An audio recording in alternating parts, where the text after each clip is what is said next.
Hi, hello, welcome to the Playing 11. Roshan, Ramshad, welcome. ഇപ്പോൾ Yeah. നമ്മുടെ first match കഴിഞ്ഞിരിക്കുകയാണ്. KKR versus RCB. നമ്മൾ KKR ശക്തരായ ഒരു ടീമാണ്. RCBക്ക് നല്ലൊരു ചലഞ്ച് കിട്ടുമെന്ന് വിചാരിച്ചു. പക്ഷെ ഒരു വൺ സൈഡ് ഗെയിം ആയിപ്പോയി. എന്താ പറയാ, മൊത്തം ഒരു ഡോമിനൻസ് ആയിപ്പോയി. അതെ അതെ അതെ. നമുക്ക് രണ്ട് പാർട്ടായിട്ടേ കാണാൻ പറ്റത്തുള്ളൂ അതിനെ. ഫസ്റ്റ് 10 ഓവർ, പിന്നത്തെ 30 ഓവർ. 30 ഓവറില്ല, 26 ഓവർ. അതെ അങ്ങനെയാണ് രണ്ട് ഫേസ് ആയിട്ട് അതിനെ കാണാൻ പറ്റുള്ളൂ. ആദ്യത്തെ ഇപ്പൊ KKRനെ സംബന്ധിച്ചിടത്തോളം അവര് കളിയിൽ ഉണ്ടായിരുന്നെന്ന് പറയാൻ പറ്റിയത് ആദ്യത്തെ 10 ഓവർ മാത്രമാണ്. അതെ പിന്നെയുള്ള 26 ഓവേഴ്സ് ഒരു കംപ്ലീറ്റ് ഡോമിനൻസ് ആയിരുന്നു RCBയുടെ.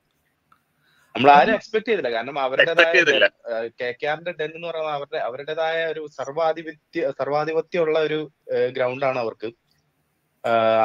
KKRനായിരുന്നു ഒരു 70% ചാൻസ് ഇന്നത്തെ മത്സരത്തിൽ മിക്കവരും തന്നെ ഡിഫൻഡിങ് ചാമ്പ്യൻസ്. അവരുടെ ലൈനപ്പ് നോക്കുകയാണെന്നുണ്ടെങ്കിൽ ഏറ്റവും one of the strongest lineup ആണ് ഈ ഇത്തവണത്തെ IPL-ലെ. അതെ അതുകൊണ്ട് ഒരു 70-30 ചാൻസ് മാത്രമാണ് ഇന്നത്തെ കളിയിൽ കണ്ടത്. അതിനെല്ലാം ഒരു ഓവർകം ചെയ്യുന്ന രീതിയിലുള്ള ഒരു കളിയായിരുന്നു ഇന്ന് കണ്ടത്, നമ്മൾ ശരി വിറ്റ്നസ് ചെയ്തത്. അതെ റംഷാദ്, KKRനെ ഇന്നലെ പ്രഡിക്ട് ചെയ്തപ്പോൾ പോലും നമ്മളത് എക്സ്പെക്ട് ചെയ്തില്ല. കാരണം എന്തുകൊണ്ടും ശക്തരായ ടീം KKR ആയിരുന്നു. പക്ഷേ കംപ്ലീറ്റ് ബാംഗ്ലൂർ ഡോമിനൻസ്. ക്യാപ്റ്റൻസിയുടെ ആദ്യത്തെ 10 ഓവർക്ക് ശേഷം പടിത്തറിന്റെ ക്യാപ്റ്റൻസി ഭയങ്കര എടുത്തു കാണിക്കുന്നതാണ്. ബോളിംഗ് റൊട്ടേഷൻ ഇല്ല. സോ എനിക്ക് ഫസ്റ്റ് റോഷൻ പറഞ്ഞ തന്നെ first 10 over KKR well in the game. അവര് കറക്റ്റ് ആ ഗെയിമിൽ ഉണ്ടായിരുന്നു. 10 ഓവറിൽ ഫസ്റ്റ് 10 ഓവറിൽ 100 റൺ സ്കോർ ചെയ്യാൻ പറ്റി. പക്ഷെ നമ്മൾ ഫസ്റ്റ് ഹേസൽവുഡിന്റെ ഓവർ മുതൽ തന്നെ കണ്ടത് പിച്ചിൽ നല്ല ബൗൺസ് ഉണ്ടായിരുന്നു. ശരിക്കും ഒരു ഓസ്ട്രേലിയൻ ബൗളേഴ്സിനെല്ലാം കറക്റ്റ് ആപ്റ്റായ എന്തായിരുന്നു ഒരു പിച്ചായിരുന്നു. KKR ശരിക്കും സ്റ്റാർക്കിനെ മിസ് ചെയ്തു.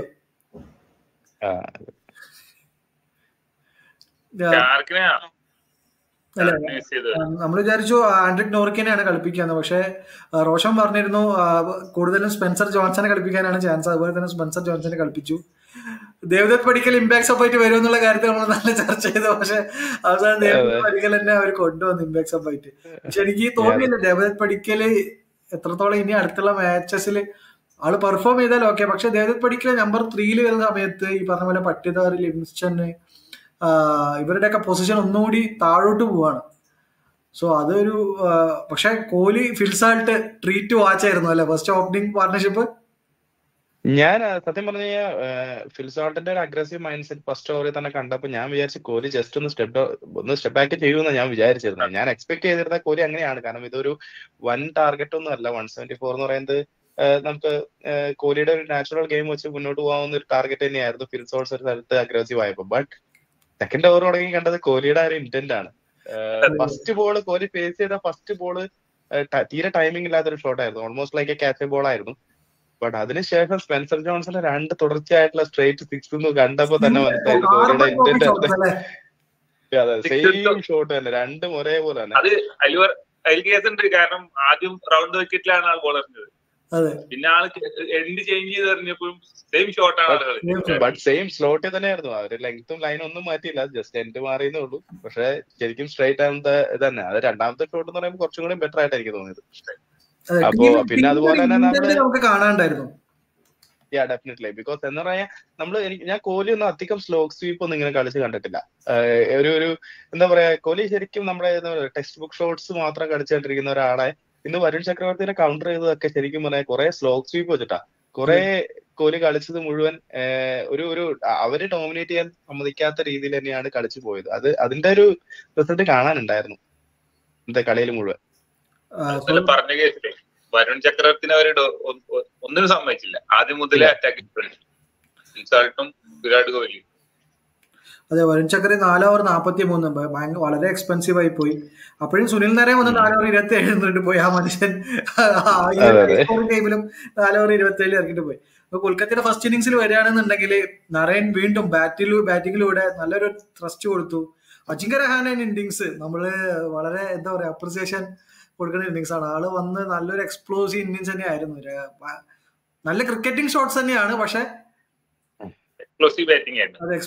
അജിങ്ക്യ രഹാനെ ഇന്ന് ബോൾ മിഡിൽ ചെയ്യുന്ന കാണാൻ തന്നെ നല്ലൊരു ഭംഗിയായിരുന്നു. പറയാ ഒരു ഫാൾ ഷോട്ട് പോലും നമുക്ക് പറയാനില്ല. അടിച്ച എല്ലാ ഷോട്ട്സും തന്നെ മിഡിൽ ചെയ്ത് കറക്റ്റ് ബോളിന് ഏത് ഏരിയയിലേക്കാണോ കറക്റ്റ് ആയിട്ടുള്ള ഹിറ്റിംഗ് ഷോട്ട്സ് തന്നെയായിരുന്നു. എനിക്ക് തോന്നുന്നു ഫസ്റ്റ് ഒരു 30 റൺസ് വരെ ഓൾമോസ്റ്റ് 98% ആയിരുന്നു ബൗണ്ടറി പെർസെന്റേജ് എന്ന് പറയുന്നത്.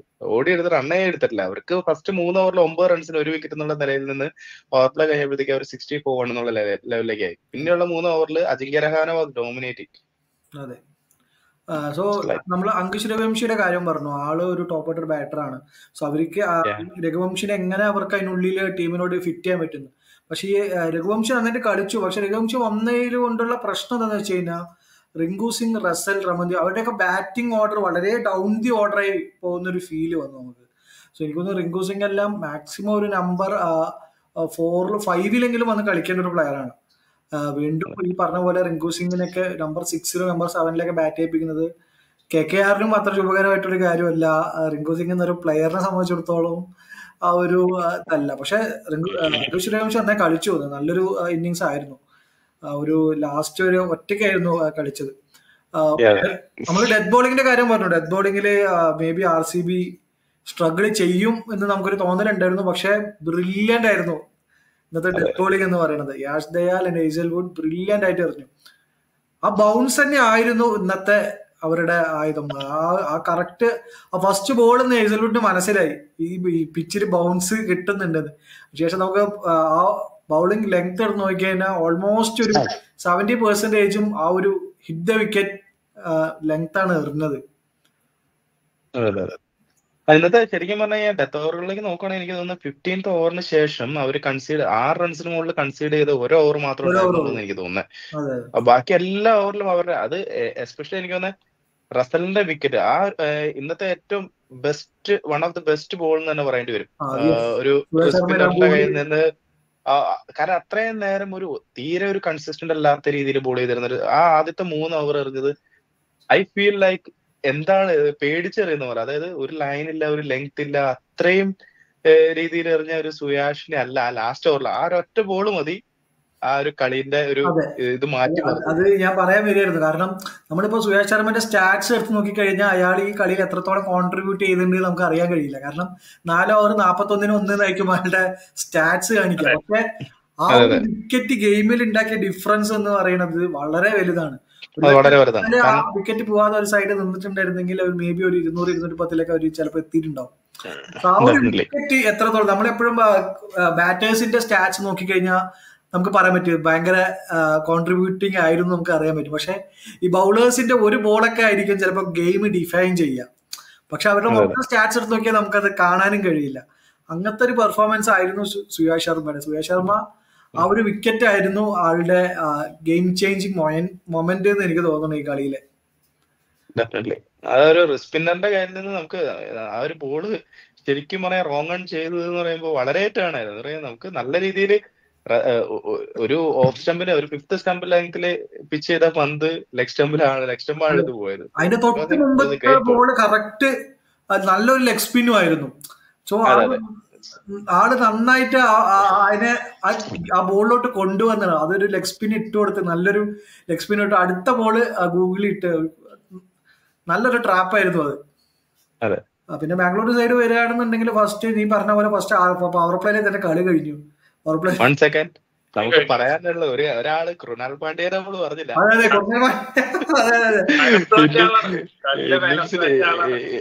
ഇന്നിങ്സിലും പറയട്ടെ, നമ്മുടെ KKRന്റെ ഇന്നിങ്സിലും എടുത്തു പറയട്ടെ, അവരെ കടിഞ്ഞാണിട്ട് മൂക്കേറിട്ട് വലിച്ചു കയറുന്ന പറയുന്നത് കൃണാൽ പാണ്ഡ്യ തന്നെയായിരുന്നു. നമ്മുടെ പ്രിവ്യൂല് ഓൾറെഡി നമ്മൾ ഹുദ പറഞ്ഞിരുന്നു, കൃണാൽ പാണ്ഡ്യ എന്ന് പറയുമ്പോൾ ഒരു വേരിയേഷൻ ഇല്ലാത്ത ബോളാണ്. പുള്ളി ഇടയ്ക്ക് ഓടി വന്ന് സ്പേസ് ബോൾ എറിയുന്ന, പക്ഷെ പുള്ളിയുടെ മെയിൻ വെപ്പൺ എന്ന് പറയുന്നത് അതായിരുന്നു. പുള്ളി 2 വിക്കറ്റ് എടുത്ത് എനിക്ക് തോന്നുന്നു 100 above സ്പീഡിലാണ് 2 പേരുടെ വിക്കറ്റ് എടുത്തത്. റിങ്കു സിംഗിന്റെയും വിങ്കിയുടെയും വിക്കറ്റ് എടുത്ത ബോൾ എന്ന് പറയുന്നത് it's like almost like A pace ball. അവർക്ക് ജഡ്ജ് ചെയ്യാൻ തീരെ പറ്റിയില്ല. സോ അത് ആ 2 വിക്കറ്റും കൂടിയാണ് ഇതിനെ ചേർത്ത് വായിക്കേണ്ടത്. സോ 174 എന്ന് പറയുന്ന ഒരു ടോട്ടലിലേക്ക് മെയിൻ ആയിട്ട് കൊണ്ടുവരാൻ കാരണം കൃണാൽ പാണ്ഡ്യയുടെ 3 വിക്കറ്റ്സ് തന്നെയാണ്. അതെ. സോ കൃണാൽ പാണ്ഡ്യയുടെ നമ്മൾ പറയുകയാണെങ്കിൽ ആ ഒരു ഇതാണ് ആളുടെ കുറെ കാലമായിട്ട് നമ്മൾ കാണുന്നത്. കാരണം ഓടി വന്ന ഒരു പേസ് എറിയുക, അപ്പൊ ബാറ്റേഴ്സിന് അവർ ജഡ്ജ്മെന്റ് കിട്ടുന്നില്ല.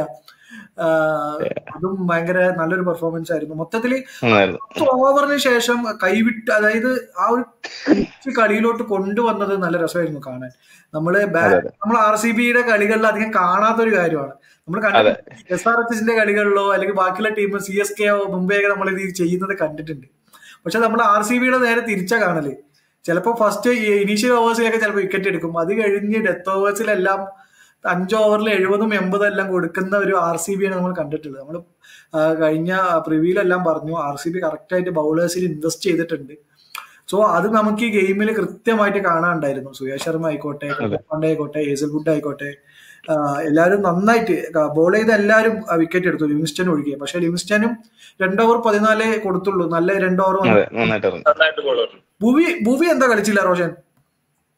ഭൂവി എനിക്ക് തോന്നുന്നു, ഞാൻ പറഞ്ഞില്ല, എനിക്ക് KKRന്റെ ആ ഒരു ഗ്രൗണ്ടിൽ എനിക്ക് തോന്നുന്നു കുറച്ച് സ്ലോ ബോൾസ് ചെയ്യുന്ന ഒരു ബോളറിന്റെ ഒരു ഇമ്പോർട്ടൻസ് കൺസിഡർ ചെയ്തിട്ടായിരിക്കും റാസിഖ് അൽസലാമിനെ കളിപ്പിക്കാൻ ചാൻസ്. കാരണം ആ ഒരു ബോൾ ചെയ്യുമ്പോൾ എനിക്ക് തോന്നുന്നു റിസ്റ്റിന്റെ അല്ലെങ്കിൽ ആം സ്പീഡ് ഒന്നും വേരിയേഷൻ ഇല്ലാതെയാണ് പുള്ളി ഒരുപാട് ബോളുകളിൽ എനിക്ക് തോന്നുന്നു നരൈനെ പുള്ളി ബീറ്റനാക്കി. ആ ഒരു സ്ലോ ബോൾ പോലെ കുറെ എറിഞ്ഞതിന് ശേഷമാണ് നരൈന്റെ ടൈമിംഗ് മിസ്സായി വിക്കറ്റ് കിട്ടിയത് പോലും. സോ അതുകൊണ്ടായിരിക്കണം എന്നെ സംബന്ധിച്ചിടത്തോളം ഭുവിനെ ഈ ഒരു മാച്ചിൽ പുറത്തിരുത്തിയത്. വേറെ ഇഞ്ചുറി കൺസേൺസ് ഒന്നും ഉള്ളതായിട്ടൊന്നും പറഞ്ഞതുമില്ല. സോ അതൊരു ബോൾഡ് മൂവ്മെന്റ് ആണ്. കാരണം ഒരു 10 കോടിക്കൊക്കെ ടീമിൽ എത്തിച്ചിട്ട് പിന്നെ ബെഞ്ചിൽ ഇരുത്തുക എന്നുള്ളത് പറയുന്നത് ഒരു ബോൾഡ് മൂവാണ്. അതൊക്കെ അത്രയും സീനിയർ ആയിട്ടുള്ള ഒരു പ്ലെയറെ. ഡെഫിനറ്റ്ലി എനിക്ക് തോന്നുന്നു ഗ്രൗണ്ട് മാറുന്നതിനനുസരിച്ച് എനിക്ക് തോന്നുന്നു Bhuvi he will come back to the squad I think. അതെ. സോ റംഷാദ്, RCB മുന്നോട്ട് പോകുന്നത് ഭയങ്കര കോൺഫിഡന്റ് ആയിരുന്നു ടീം പ്ലേയേഴ്സും. ആ ടീം പ്ലേയേഴ്സും തമ്മിലുള്ള ഒരു ജെല്ലും മൊത്തത്തിലൊരു ഇന്റൻസും എല്ലാം കാണുമ്പോൾ നല്ലൊരു ചാമ്പ്യൻ ടീമിന്റെ ഒരു ബിഹേവിയർ ആ ടീമിൽ ഞാൻ കണ്ടു ഇന്നത്തെ ഫസ്റ്റ് കളിയിൽ. ഇന്ന് എനിക്ക് ഏറ്റവും ഫേവറേറ്റ് ആയിട്ടുള്ള ഒരു മൊമെന്റ് എന്താ വെച്ച് കഴിഞ്ഞാൽ, നമ്മള് ക്വിന്റൺ ഡിക്കോക്കിന്റെ ക്യാച്ച് സുരേഷ് ശർമ്മ ഡോളി മിസ് ചെയ്തു. അതിനുശേഷം ജിതേഷ് ശർമ്മ ക്യാച്ച് എടുത്തപ്പോ തന്നെ ടീമിലെ പ്ലേയേഴ്സ് എല്ലാവരും പോയത് ബോളറിന്റെ അടുത്തേക്കോ ജിതേഷിന്റെ അടുത്തേക്കോ അല്ല, നേരെ പോയി അവര് ചെന്നത് സുയാഷിന്റെ അടുത്തേക്കാണ്. ആ ഒരു ജെല്ലും കാര്യങ്ങളെല്ലാം നമ്മള് ഈ പറഞ്ഞ പോലെ തന്നെ ഒരു ബോണ്ടിങ് കാണുന്നുണ്ട് അതിനകത്ത്. പിന്നെ ഡഗ് ഔട്ടിൽ നിന്ന് DK ഭയങ്കര ആക്റ്റീവ് ആയിരുന്നു. അത് ഞാൻ ശ്രദ്ധിച്ചിരുന്നു. നല്ല ആക്റ്റീവായിട്ട് നിൽക്കുന്നുണ്ട് പുള്ളി. അതെ. സോ നമുക്ക് അടുത്ത RCBയുടെ ഈ ഒരു വിജയഗാഥ തുടരട്ടെ എന്ന് ആഗ്രഹിക്കാം. കാരണം RCB ഒരു ചാമ്പ്യൻ സൈഡിനെ പോലെ എനിക്ക് തോന്നുന്നു. സോ 18ാമത്തെ എഡിഷൻ, 18ാമത്തെ പ്ലെയറിന്റെ 18 വർഷത്തെ കാത്തിരിപ്പ് പൂർത്തീകരിക്കുമെന്നുള്ളത് നമുക്കൊന്ന് വെയിറ്റ് ചെയ്ത് കാണാം. ഫസ്റ്റ് മാച്ച് ആയിട്ടുള്ളൂ, ഇനിയും ലോങ് വേ ടു ഗോ, ഇനിയും 13 ലീഗ് മാച്ചസ് ഉണ്ട്. സോ ഈ ഒരു ടെംപ്ലേറ്റ് തന്നെയാണ് അവർ തുടരാൻ എനിക്ക് ചാൻസ്. വലിയ ചേഞ്ചസ് എനിക്ക് വരാൻ തോന്നുന്നില്ല. ബട്ട് ടിം ഡേവിഡിനെയാണെന്ന് കളിപ്പിച്ച് നമ്മൾ പറഞ്ഞതുപോലെ നമ്മൾ പലതും പറയും, പക്ഷെ മാനേജ്മെന്റ് ടിം ഡേവിഡിനെ കളിപ്പിക്കാന്നാണ് പറഞ്ഞത്. പക്ഷെ ടിം ഡേവിഡിന് കളിക്കേണ്ട ആവശ്യം വന്നിട്ടില്ല. ബട്ട് ഞാൻ ഇപ്പോഴും വിശ്വസിക്കുന്നു റൊമേറോ ഷെപ്പേർഡ് ആയിരിക്കും ടിം ഡേവിഡിന് ബെറ്റർ ഓപ്ഷൻ ആ ടീമിനെ. ഇൻ കേസ് ഫെയിലിയർ എന്തെങ്കിലും ടിം ഡേവിഡിന്റെ സൈഡിൽ നിന്ന് വരികയാണെന്നുണ്ടെങ്കിൽ മാത്രമേ റൊമേറോ ഷെപ്പേർഡ് പോകുള്ളൂ തോന്നുന്നു. അതെ, ഇപ്പോഴത്തെ ഒരു ഇത് മാറ്റാൻ ചാൻസ് ഇല്ല. സോ ഇനി എന്തെങ്കിലും ചേഞ്ചസ് ആണെങ്കിൽ ഭൂവി ടീമിലോട്ട് വരിക എന്നുള്ളത് മാത്രമായിരിക്കും ചേഞ്ച്. സോ KKRന്റെ സൈഡിൽ എന്തെങ്കിലും മാറ്റങ്ങൾ പ്രതീക്ഷിക്കാമോ? ആദ്യത്തെ മത്സരമല്ലേ, വലിയ ചേഞ്ചസ് അവര് ആ ടീമിൽ തന്നെ സ്റ്റിക്ക് ഓൺ ചെയ്യും. എനിക്ക് ആകെയുള്ള ഒരു കൺസേൺ, രഘുവംശി ഉള്ളിലേക്ക് വരുന്ന സമയത്ത് റിങ്കു സിംഗ്, റസൽ, രമൺദീപ് അവരുടെ പൊസിഷൻ, രമൺദീപ് ഒന്നും ഒരിക്കലും ഒരു നമ്പർ 8 വരേണ്ട ഒരു പ്ലെയർ അല്ല എന്ന് എനിക്ക് തോന്നുന്നു. കാരണം ആൾക്ക് അതിനേക്കാളും പൊട്ടൻഷ്യൽ ഉള്ള ഒരു പ്ലെയറാണ്. സോ കുറച്ചുകൂടി അബ്ദി ഓർഡർ ബാറ്റ് ചെയ്യിപ്പിക്കാം. ബട്ട് വേറെ കാര്യമില്ല, വേറെ പ്ലെയേഴ്സും അവർക്ക് ഇറക്കാനില്ല. പിന്നെ രഘുവംശിയിൽ അവർ നല്ലൊരു ഇൻവെസ്റ്റ്മെന്റ് നടത്തിയ ഒരു യങ്സ്റ്ററും ആണ്. സോ അവരും ഈ ഒരു ഇതിൽ തന്നെ സ്റ്റിക്ക് ഓൺ ചെയ്യുമെന്ന് വിചാരിക്കാം. So thank U Roshan, thank you Ramshad. So എന്തെങ്കിലും പറയാനുണ്ടോ? അതെ പോസിറ്റീവായിട്ടുള്ള ആദ്യ മത്സരങ്ങൾ എപ്പോഴും ബാംഗ്ലൂർ തോറ്റാണ് തുടങ്ങലതൊക്കെ. ഞാനൊന്ന് എക്സ്പെക്ട് ചെയ്തിരുന്നു, എനിക്ക് നല്ലൊരു കോൺഫിഡൻസ് ഉണ്ടായിരുന്നു ഇന്ന് ജയിക്കും എന്നുള്ളൊരു ഇതില്. കാരണം ഞാൻ പറഞ്ഞല്ലോ, എനിക്ക് ലാസ്റ്റ് കുറെ വർഷങ്ങളിൽ ഇപ്പോഴാണ് ഒരു വെൽ ബാലൻസ്ഡ് ആയിട്ടുള്ള ടീമായിട്ട് നമുക്ക് ഫീൽ ചെയ്തിരിക്കുന്നത്. So let's see. അടുത്തത് എനിക്ക് തോന്നുന്നു ചെന്നൈ ആയിട്ടാണെന്ന് തോന്നുന്നു അല്ലേ next match. Okay fine, will see. So thank you very much, thank you for joining Roshan, Ramshad. So നമുക്ക് അടുത്ത മാച്ച് ആയിട്ട് നമുക്ക് വീണ്ടും കാണാം. Thank you very much.